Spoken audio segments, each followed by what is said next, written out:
Saya ingin bercerita tentang seorang anak laki-laki dan ayahnya yang berjalan dengan kuda mereka melewati sebuah pasar. Ketika mereka berjalan, salah seorang di pasar tersebut melihat mereka dan berkata, "Kamu bodoh sekali. Kenapa kalian tidak menaiki saja kudanya?" Dan mereka pun berpikir, benar juga ya apa kata orang tersebut. Dan mereka pergi ke pasar selanjutnya, tetapi kali ini sang anak yang menaiki kuda itu dan sang ayah yang berjalan di samping sambil menuntun kudanya.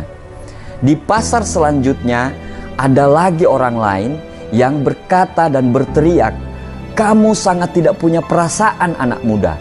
Kamu membiarkan ayahmu yang sudah tua berjalan kaki sedangkan kamu di atas kudanya. Egois sekali kamu, anak muda." Laki-laki muda itu pun berpikir, iya, benar juga ya. Karena kritikan tersebut, akhirnya dia turun dari kudanya dan meminta ayahnya untuk naik ke atas kudanya. Dan mereka melanjutkan perjalanan ke pasar selanjutnya. Di pasar tersebut, ada lagi orang yang berkata, "Ya Tuhan, kenapa kamu begitu egois sekali lelaki tua? Kamu begitu malas, kamu membiarkan anakmu berjalan, sedangkan kamu enak-enakan di atas kuda." Dan lagi, anak dan orang tua itu kembali berpikir, "Ya Tuhan, benar juga apa kata orang itu." Akhirnya mereka berdua naik ke atas kuda dan mereka menuju ke pasar selanjutnya. Dan mereka pun berpikir, kali ini tidak akan pernah ada lagi yang mengkritik mereka. Tetapi begitu sangat terkejutnya mereka ketika salah seorang di pasar yang satu itu berkata, "Kalian berdua adalah orang yang paling egois, paling malas yang pernah saya lihat. Kalian hanya mementingkan diri kalian dan tidak peduli dengan kudanya. Kasihan kudanya ditaruh beban yang begitu berat. Egois sekali." Saya suka sekali cerita itu karena menunjukkan bahwa apapun yang kita lakukan selalu akan ada orang yang menyalahkan kita. Pasti ada saja orang yang mengkritik, menyalahkan, atau yang mencoba menjatuhkan kita. Dan mereka selalu memberitahumu kalau apa yang kamu lakukan tidak pernah ada yang benar satupun. Kadang yang membuat kita jatuh bukan karena kegagalan. Kadang yang membuat kita jatuh bukan karena kesakitan ataupun penolakan. Kadang yang sering membuat kita jatuh adalah kita terlalu memikirkan apa yang orang lain pikirkan tentang kita. Apa ya kata orang kalau saya menjalani bisnis seperti ini? Apa ya kata orang nanti kalau saya posting foto ini? Apa ya kata mereka kalau saya berbuat ini? Apa ya kata tetangga kalau saya begini? Apa ya kata teman-teman kalau saya berbuat itu? Memang kita ini makhluk sosial yang hidup berdampingan dengan orang lain.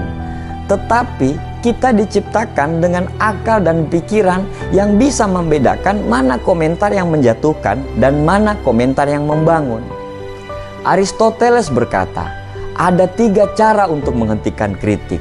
Yang pertama adalah tidak melakukan apa-apa, yang kedua adalah tidak berkata apa-apa, dan yang ketiga adalah tidak menjadi apa-apa. Berarti kritik akan selalu ada di balik benar maupun salahnya apa yang kita lakukan. Pasti ada saja yang tidak setuju dan pasti ada saja yang tidak membenarkan tindakan kita. Kadang yang selalu kita risaukan bukan melakukan apa yang kita cintai, tapi justru kita melakukan apa yang orang lain sukai. Kita selalu hidup dalam pikiran orang lain, bukan hidup dengan hati nurani kita sendiri. Sangat gila kalau kita sampai menyerah dari apa yang kita inginkan dan impikan hanya karena pendapat orang lain. Dan yang lebih gila lagi adalah apabila kita hidup dengan pendapat orang lain yang tidak pernah membenarkan apa yang sudah kita lakukan. Kata-kata orang lain bisa saja menghancurkan kita kalau kita mengizinkan kata-kata tersebut masuk ke kepala kita. Tapi kalau kita tidak membiarkan kata-kata tersebut masuk ke hati kita, kata-kata tersebut tidak akan pernah menghancurkan kita. Albert Einstein berkata, Jangan terlalu ambil hati dengan ucapan seseorang, karena kadang manusia itu punya mulut tetapi tidak punya otak. Kebahagiaan yang sejati adalah kebahagiaan yang kita ciptakan sendiri. Jangan pernah merisaukan kata-kata orang lain, karena setiap orang membaca dunia dengan pemahaman dan pengalaman yang berbeda.